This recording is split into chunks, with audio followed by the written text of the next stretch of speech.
اس نے پھر سوال کیا، کیا ایسا پہلے بھی ہو چکا ہے؟ پچھلے 2 برس سے یوگا کی مشق کر رہا ہوں۔ کوئی غیر معمولی بات ہوتی ہے تو میری چھٹی حس مجھے چونکا دیتی ہے۔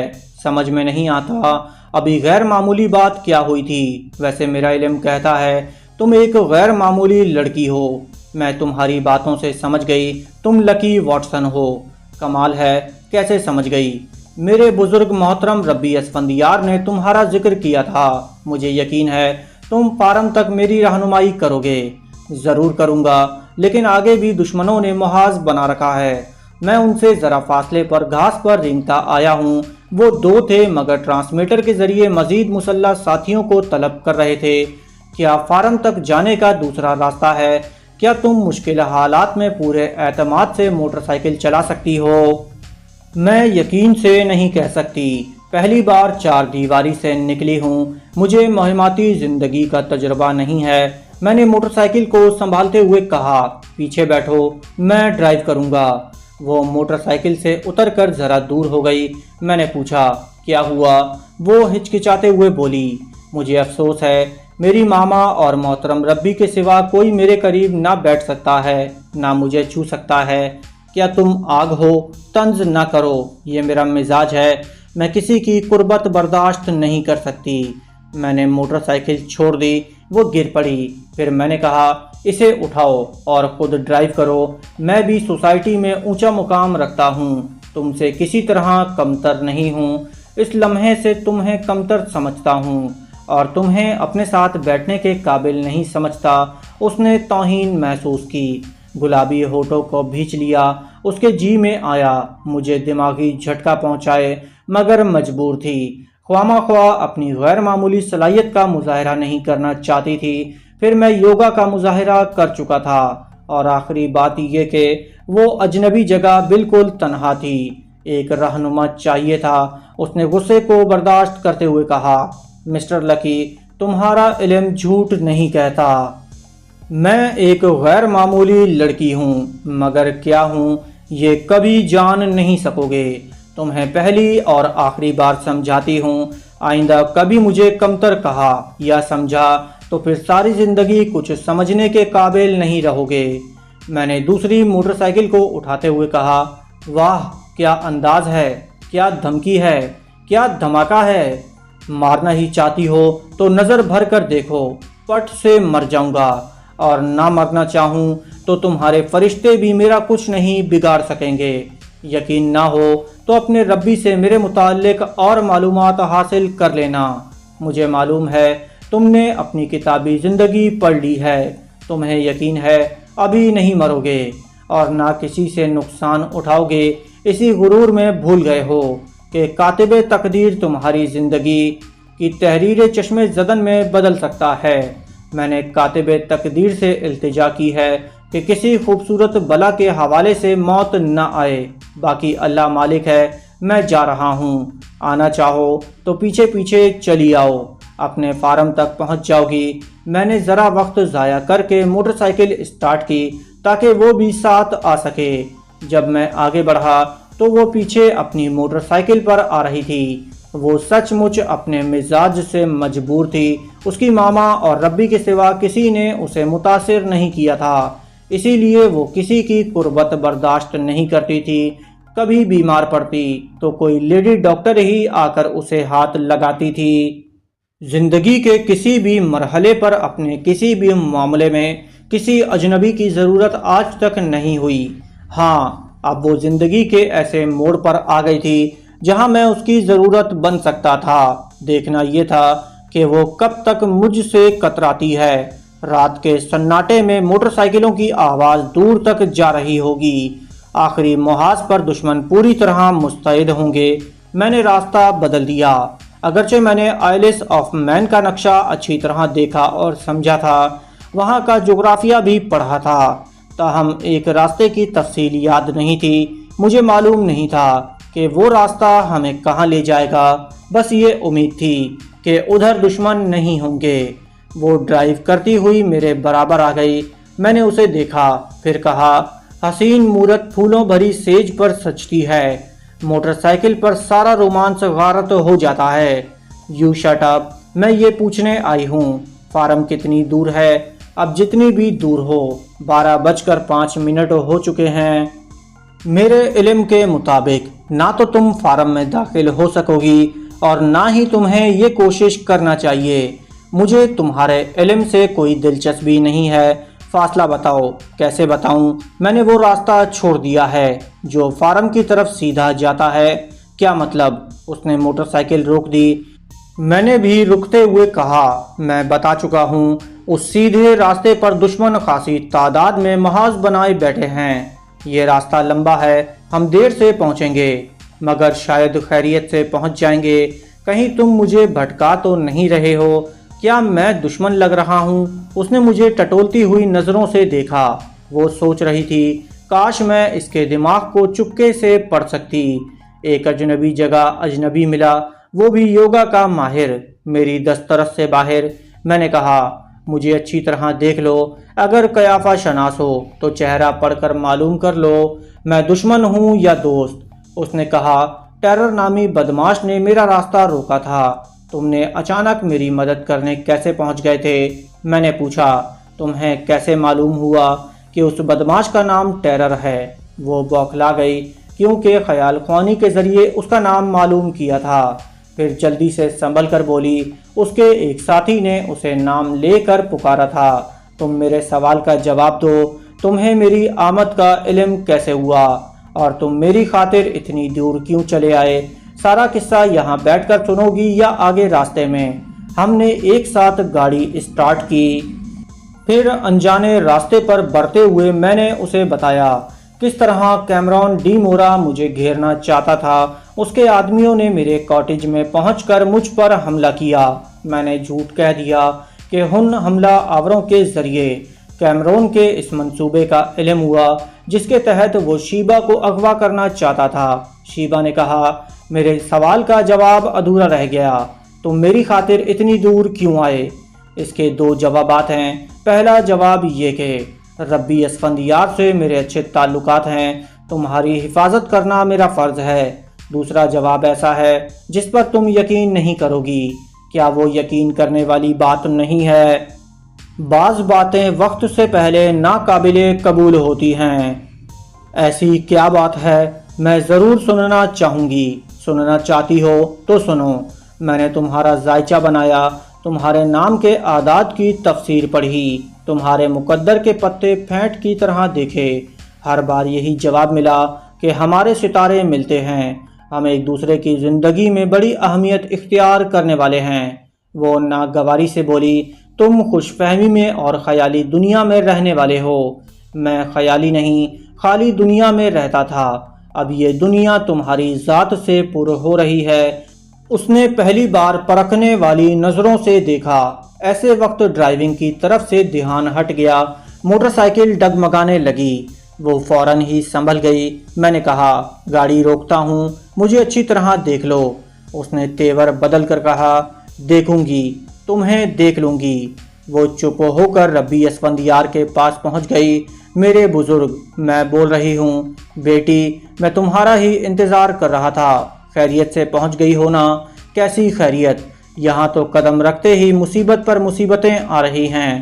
وہ کیمرون ڈی مورا اور اس کے بدماشوں کے متعلق بتانے لگی، پھر میرا ذکر کرتے ہوئے کہا، اگرچہ میرے تمام محافظ مارے گئے ہیں تاہم میں تنہا دشمنوں کو ٹھکانے لگا رہی تھی۔ اچانک لکی واٹسن میری مدد کو پہنچ گیا، حالانکہ مجھے مدد کی ضرورت نہیں تھی۔